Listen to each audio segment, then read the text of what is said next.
You're watching Express News with me, Nancy Kohli. Let's begin with the top stories. The Parliament takes up the motion of thanks on the President's address. BJP Working President JP Nadda initiated the debate in the Rajya Sabha. Union Minister Pratap Chandra Sarangi lead the charge in the Lok Sabha. JP Nadda said that the Modi government has taken a number of measures in the interest of the poor of the country. He added the poor-oriented policies of the Modi government will ensure that their lives are transformed and they're able to lead a better life. Pratap Chandra Sarangi hailed the work done by the NDA government at the centre under the leadership of Prime Minister Modi and said that the country has touched new heights in the past 5 years. Union Minister Pratap Chandra Sarangi said that with the Balakot airstrikes, India has shown its commitment to tackle the menace of terror that emanates from India's neighbourhood. The leader of the Congress in the Lok Sabha, Adhir Ranjan Chaudhary, questioned the government over the consequences of the trade war between the US and China. Environment Minister Prakash Javadekar said the government has banned the import of plastic waste into India with effect from August this year. Union Minister Prakash Javadekar also said that under the concept of urban forestry, the government has ordered the fencing of large tracts of the forest land that remain unused. Those areas will be converted into forest. Minister of State for Home G. Kishan Reddy introduced the Jammu and Kashmir Reservation Amendment Bill 2019 in the Lok Sabha today. Union Railways and Commerce Minister Piyush Goyal introduced the Special Economic Zone Amendment Bill 2019. Union Law and Justice Minister Ravi Shankar Prasad introduced the Aadhaar Amendment Bill 2019. The minister said that Aadhaar does not violate the privacy, adding that it is in fact in national interest. External Affairs Minister Dr. S. Shankar joined in presence of the BJP National Working President JP Nadda and other senior leaders. The Supreme Court has issued notice to the Centre, Bihar and the Uttar Pradesh governments on the outbreak of acute encephalitis syndrome at Muzaffarpur in Bihar. The Apex Court has asked them to file affidavit within 7 days giving details of the facilities dealing with public health, nutrition and sanitation for treatment of children suffering from encephalitis in Muzaffarpur. The BSP chief Mayawati has announced her decision to snap the BSP's political alliance with the Samajwadi Party. Mayawati in a tweet said that after the Lok Sabha elections, Samajwadi Party's behaviour forces the BSP to think that by doing this, will it be possible to beat the BJP? She said it's not possible. Therefore, in the interest of the party and the movement, the BSP will now fight all the small and the big elections going forward on its own. The Indian Air Force organized an event at the Air Force Station Gwalior to commemorate 20 years of high-altitude operations during the Kargil War. A symbolic recreation of the Tiger Hill attack and the static display of Mirage 2000 and other aircraft used during Operation Vijay were presented on the occasion. The Indian Air Force Chief V.S. Dhanwa said that the Indian Air Force achieved what it aimed during the Balakot airstrikes. The Indian Air Force Chief also said that the Kargil War offers an exemplary experience in the use of air power in the warfare in high-altitude conditions. While addressing the 7th Passport Seva Divas and the Passport Officers Conference in New Delhi, External Affairs Minister Dr. S. Shankar said that one of the focuses of his ministry would be on further simplification of the rules and the processes for the issuance of passports. He also said that chip-enabled e-passport will also be rolled out soon. Union Rural Development and Panchayati Raj Minister Narendra Singh Tomar addressed the National Workshop and Experience Sharing under Shami Prasad Mukherjee Urban Mission in New Delhi. The minister said the government is focusing on the development of rural and urban areas for which the mission assumes greater significance. The Met Department says that monsoon is likely to reach Mumbai in a day or two and cover most parts of Maharashtra by the 25th of this month. Monsoon's speedy progress this week should come as a good news for regions battling drought conditions in central India and parts of the south. The RBI Deputy Governor Viral Acharya has put in his papers 6 months before his term is scheduled to end. He was in charge of the Monetary Policy Department in the central bank. Benchmark indices closed lower for consecutive trading session. The Sensex fell 71.53 points to 39,122.96. The Nifty declined 24.4 points to 11,699. The Nifty mid-cap and small-cap indices dropped 0.4% each. The rupee opened at 69.58 at the interbank forex market, unchanged from its previous closing level. The gold prices declined by 100 rupees to 34,270 per 10 gram in the bullion market. due to easing demand from jewelers despite a positive overseas trend. Silver, however, advanced by 90 rupees to 39,090 rupees per kilogram. A fund worth £100 million has been established to help the UK firms capitalize on the boom in the offshore wind. To fully exploit wind power, turbines have been erected in more than 30 locations from Brighton to the Moray Firth. Amid this, trade unions say that the boom has not generated enough jobs for the UK workers. The Chinese contracted part of construction and renovation of the main venue for the 2019 Summer Davos, also known as the World Economic Forum's annual meeting of the new champions, is ready. This year's meeting is in Dalian city, which is situated in the northeast China's Liaoning province. After FedEx refuses to ship tech giant Huawei's phone from Britain to US, China's foreign ministry spokesperson said that the FedEx Corporation should offer a proper explanation to Huawei. FedEx had already apologized, saying it was an operational error.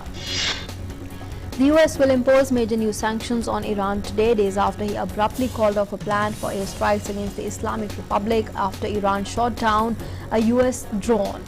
US President Donald Trump said that the economic pressure would be maintained unless the leadership in Tehran changed course. US National Security Advisor John Bolton warns Iran not to misinterpret President Donald Trump's decision against military retaliation while speaking in Jerusalem with a key ally in the pressure campaign against Iran, Israeli Prime Minister Benjamin Netanyahu.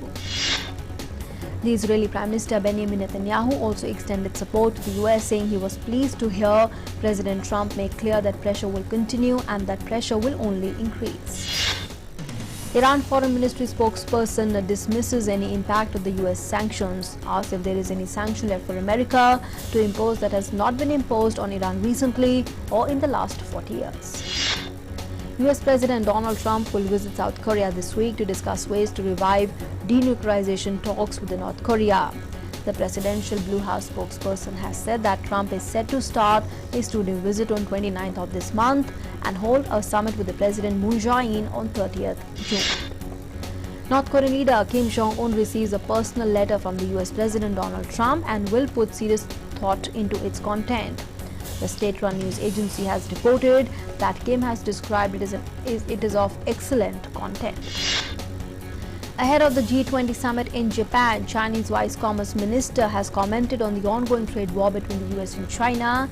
He said that both China and the US should make compromises in the trade talks. China expects the G20 Osaka summit to promote free trade despite increasing uncertainties, the minister added. China's Assistant Minister of Foreign Affairs has said that China will not allow the G20 nations to discuss the Hong Kong issue at its summit this week. Millions of people demonstrated on the streets of Hong Kong this month against the controversial extradition bill that would allow people to be extradited to the mainland China to face trials. ASEAN leaders adopt the Bangkok Declaration on combating marine debris at the 34th ASEAN Summit in Bangkok. The leaders agreed to encourage an integrated land-to-sea approach to prevent and reduce marine debris and strengthen national laws and regulations and enhance regional and international cooperation. Turkey's ruling party has lost control of Istanbul after a rerun of the city's mayoral elections. The main opposition Republican People's Party candidate Ekrem İmamoğlu claims a decisive victory. Turkish President Erdogan has congratulated the opposition candidate for winning Istanbul's rerun mayoral elections. The Istanbul opposition candidate İmamoğlu promises a new beginning for Turkey's largest city and expresses his willingness to work with President Erdogan. Dozens of Hong Kong anti-extradition bill protesters blockade Hong Kong government building Revenue Tower to prevent civil servants and taxpayers from entering. United Nations High Commissioner for Human Rights Michelle Bachelet urges Hong Kong authorities to consult broadly before passing or amending a controversial extradition bill or any other legislation. Mauritania's ruling party candidate Ghazouani has won the presidential elections with 52% of the votes, announces the Electoral Commission. His nearest rival, anti-slavery campaigner Biram Da Abid, comes second with 18.58%, while third-place candidate Mohammad Ould Boubacar, who is backed by the biggest Islamist party, gets 17.85% of the votes. Mauritania's opposition challenges ruling party's win, calls for a march to protest against the presidential election results, which declared Mohammad Quld Ghazwani the winner with 52% of the votes. Bhatpara and two other opposition candidates have described Ghazwani's victory as an electoral coup. In the Czech Republic, hundreds of thousands of protesters take to the streets of the capital city of Prague, demanding the resignation of the Prime Minister, who has faced investigations over alleged fraud and conflict of interest, which he has denied. As several flight attendants of Taiwan's EVA Airways Corporation continue their strike, the airlines has cancelled 108 of 181 flights, affecting around 23,000 passengers. The flights from Taipei to Chicago, Paris, Seoul and Hong Kong were among the first to be cancelled. The flight attendants went on a strike on the 20th of this month. Taiwan's transport minister has said that the strike by EVA Airways flight attendants might be resolved soon and that passengers affected by the cancellations of the flights have been accommodated. Yemen's Houthi movement launched an attack on the Aba civilian airport in the southern Saudi Arabia. The attack has left one person killed and 7 others wounded. In Bangladesh, 4 people have died while more than 150 sustained injuries in a train accident in the Kuala Upazila. 4 bogies of the Upban Intercity Express derailed while crossing a bridge and 2 bogies fell into a canal. In Nigeria, an oil pipeline explodes in the southeast of the country, killing at least 8 people. The explosion took place during a maintenance work on the pipeline near the Olha port, Harcourt. An earthquake of magnitude 7.3 strikes off the coast of East Timor in Indonesia, with the shaking felt in Australia's Darwin. However, no damage was reported. According to the Hawaii-based tsunami warning, there is no tsunami threat. And the death toll in Cambodia building collapse has gone up to 28. A 7-story under construction building collapsed in Cambodia's coastal town early on Saturday, in which 24 others were also injured. The Cambodian Prime Minister visited the site of the collapsed building as the death toll rises to 28. China is facing challenges in preventing and reducing natural disasters while providing relief to disaster-stricken areas during the current rainy season. A report by the National Climate Center of China's Met body has said, and according to the report, the rainy season has been more severe this year than in the previous years. The rain during this period has battered the places with a much greater intensity than in the past.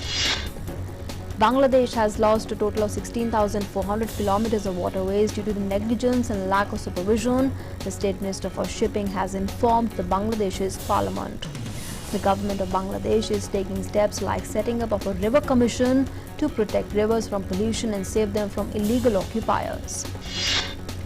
The boys and the coach of Thailand's Wild Boars soccer team returned to the cave where they were trapped a year ago to make merit to Buddhist monks to remember a former Navy SEAL who died during their rescue operation. Researchers say that not just animal meat but plant-based foods are also serving as vehicles for transmitting antibiotic-resistant bacteria to the gut microbe of the humans. The US Centers for Disease Control and Prevention estimated that of the 2 million antibiotic-resistant infections per year in the country, 20% are linked to agriculture. The latest study has said that cucumbers are a natural weight loss aiding option available. It is regarded as a must-include vegetable in all the speedy and fast weight loss plans. Hence, a diet plan that depends on cucumbers can greatly benefit you. Scientists say that going on a vacation can lower the risk of developing a heart disease, and people who go frequently on vacation have a lowered risk for metabolic syndrome and the metabolic symptoms. A latest study has said that younger people who work for long hours for 10 years or more have a higher risk of strokes in the early life. That's roughly 1% of the respondents were characterized as stroke survivors. The study identified long hours as working more than 10 hours per day for at least 50 days per year. Music not only makes us feel relaxed but offers other benefits as well. A recent study has suggested that upbeat music can make a rigorous workout appear less difficult. The study was published in the journal Psychology of Sports and Exercise. The right kind of food can make or break a workout routine and possibly affect the desired results. According to experts, the quality carbohydrates are important pre-workout and lean proteins post-workout. People with high iron levels are not only protected against anemia but are also likely to have less high cholesterol, according to a global study. But researchers from Imperial College London in the UK also found that too much iron in the body may increase the risk of bacterial skin infections. The acid in processed foods may raise the autism risk. In a new study, the researchers looked at the link between eating unprocessed food and the risk of autism. The researchers conducted this study after a report showed that the number of children diagnosed with autism on the rise. A new study found that almost 9 out of 10 flying insects in hospitals carry potentially harmful bacteria, and over half of the bacterial strains found were superbugs or resistant to at least one class of antibiotics. A recent study found that a quarter of adults over 50 take a supplement for brain-related health. But the same study done by experts convened suggested that the supplements don't work. Reports say that NASA will launch 2 new missions to advance our understanding of the sun and its dynamic effects on the space weather.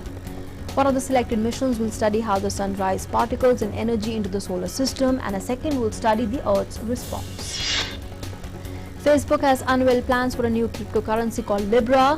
When it launches in 2020 or later, it will be a stable coin, a digital currency that does not fluctuate much because it's supported by the established government-backed currencies and securities.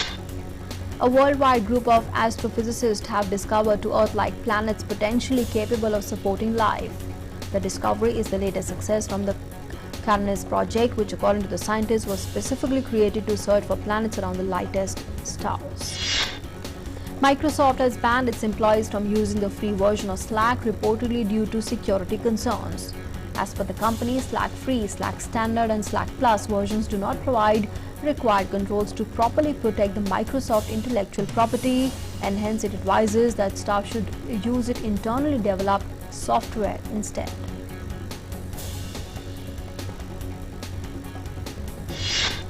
Instagram is reportedly testing a new feature that brings suggestions for you in the direct messages. The social network recently announced that it would merge the architecture behind Messenger, WhatsApp and Instagram. The American retail giant Amazon infuses 450 crore rupees into its payment unit in India, Amazon Pay. That's according to regulatory documents. The Amazon Pay India has allotted 45 crore shares of 10 rupees each, aggregating to 450 crore rupees to the Amazon Corporate Holdings and the Amazon.com Limited. Apple may use high-end OLED screens in more of its devices after reportedly failing to buy enough iPhone screens to make good on its contract. Sources say Apple and Samsung may be considering as one of their many options to settle the dispute. WhatsApp has removed the possibility of someone copying, saving and exporting the profile picture of other users. The feature has not been removed from the WhatsApp groups. It is still available for the groups where you can save the group icons. Uber has made several changes to its application to improve the experience for both novice and seasoned drivers. The update came as the ride-hailing drivers rallied in support of legislation in California that would reclassify them as employees rather than contractors. Amazon is now exploring more ways of using drones that would not only deliver packages but would also provide surveillance services to its customers, according to Reuters.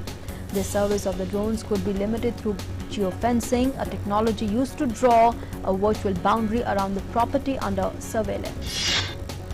In the ongoing match between Afghanistan and Bangladesh in Southampton, Bangladesh has set a target of 263 runs for Afghanistan to chase. Australian coach Justin Langer said that England are still the team to beat at the World Cup despite their surprise loss to Sri Lanka. England's seemingly assured path to the semi-finals now looks a lot less smooth after a 20-run reverse at Headingley. South African great Jacques Kallis has urged the Proteas to learn lessons from England's one-day international revival following the team's miserable early exit from the World Cup. A 49-run defeat by Pakistan ensured there is no way South Africa can qualify. Describing the loss against Pakistan as borderline embarrassing, a furious South African skipper Faf du Plessis said his team's performance in the World Cup has been mediocre. Former Pakistan speedster Shoaib Akhtar said that Virat Kohli fan Babar Azam should learn to play like his idol and convert good starts into big knocks by adapting to match situations the way Indian captain does. After being fined part of their mad fee for a slow over rating against West Indies, New Zealand would like to finish their overs quickly, as captain Kane Williamson would face suspension if the side are fined again. Pakistan skipper Sarfaraz Ahmed received a lot of flack after he was captured yawning during Indo-Pak match at Old Trafford. The 89-run loss made matters worse as he was heavily trolled. Reacting to that, Sarfaraz said that yawning is a normal thing and he hadn't committed a sin by doing that. Trophies and personal souvenirs belonging to German tennis star Boris Becker will be auctioned online to partially clear the bankrupt champion's debts. The youngest winner in Wimbledon's history is auctioning off 82 items including medals, cups, watches and photographs. Lewis Hamilton told his and F1's critics not to blame the drivers for boring processional races but to turn their focus on the rule makers. The defending five-time world champion produced a flawless demonstration of racing to triumph from pole position for the second year in succession in the French Grand Prix. Host France went through to the quarterfinals of the Women's World Cup as Amandine Time-Strike secured a tense victory over Brazil. They edged out Brazil 2-1. Earlier, England defeated Cameroon 3-0 in a bad-tempered affair. Lionel Messi said that Argentina will start afresh in the Copa America after averting disaster with a 2-0 victory over Qatar that sent them into the knockout stages. The Argentine team would meet Venezuela in the quarterfinal at the Rio's Maracana Stadium. An early goal by Lautaro Martinez and a late one by Sergio Aguero gave Argentina a 2-0 win over Qatar to help them reach the Copa America quarterfinals. Colombia beat Paraguay 1-0 in the other Group B match to secure a place in the last 8 for Peru. Uruguay have also qualified. Ashley Bharati has become the first Australian in 43 years to climb to the top of the WTA singles rankings after she won the Birmingham class grass court title. The 23-year-old beat Germany's Julia Georges 6-3, 7-5 in the finals. The Swedish Prime Minister Stefan Löfven made a last-minute effort to back Stockholm's 2026 Winter Olympics bid, saying his country was ready to host the Games. The Swedish capital is up against Italy's Milan for the bidding. The International Olympic Committee inaugurated its new headquarters in Louisiana on the 125th anniversary of the organization, which is preparing to select the host city for the 2026 Winter Olympics. It was constructed in the place of the old headquarters on the shores of Lake Geneva. The 2019 BET Awards featured a number of contemporary pop and rap stars from Cardi B to Lil Nas, but the show belonged to artists viewed as icons in the black community, including singer Mary J. Blige, filmmaker Tyler Perry, and the late rapper Nipsey Hussle. The annual award celebrates the works of not only musicians and actors but also sportsmen. The awards have grown in prominence over the years and are watched by nearly 6 million Americans. Mary J. Blige and John Legend among stars at the awards. Veteran actor Anupam Kher announced the release of his autobiography. Anupam, who started writing the biography at a tender age of 10 years, will share his life with the audience through the book. Sonakshi Sinha is in love with the character from the upcoming film Khandani Shafakhana, as the actor has changed her Twitter profile name to Baby Bedi, her on-screen name for the movie. Sonakshi Sinha is essaying the role of a feisty girl named Baby Bedi. Kabir Singh, that has garnered appreciation not only from critics but the audiences as well, is expected to continue its winning streak at the box office. Shahid Kapoor's career graph from a box office perspective is yet to achieve a solo 100 crore rupee grosser. A mango festival in Lucknow celebrated the different varieties of the king of fruits, this time with a unique political twist with Modi mango on display. Just like Prime Minister Modi, Modi mango has also garnered immense popularity. And the size of this mango is also very special. While people are patiently waiting for Shah Rukh Khan to make an announcement on his next project, the actor has denied working on any film from now, saying he wants to devote his time to his family. The Queen had an unexpected brush with a Japanese musician when his scarf blew into her path and landed on her shoulder. Actress Gillian Anderson, who was among the guests in the royal box at the polo, could not hide her shock as well. Hundreds of thousands of revelers flooded Sao Paulo's Avenida Paulista with a festive atmosphere as they sang and danced at the 23rd annual Sao Paulo Gay Pride Parade, which organizers bill as the largest gay pride parade in the world. Former US President Barack Obama, along with his family, was spotted with the American actor George Clooney and his wife Amal Clooney while vacationing in Italy. And that's all we have for you in this edition of the news. But for all those latest news and updates around the clock, you can always follow us on Twitter and YouTube. You can subscribe to our YouTube channel at DD News Official.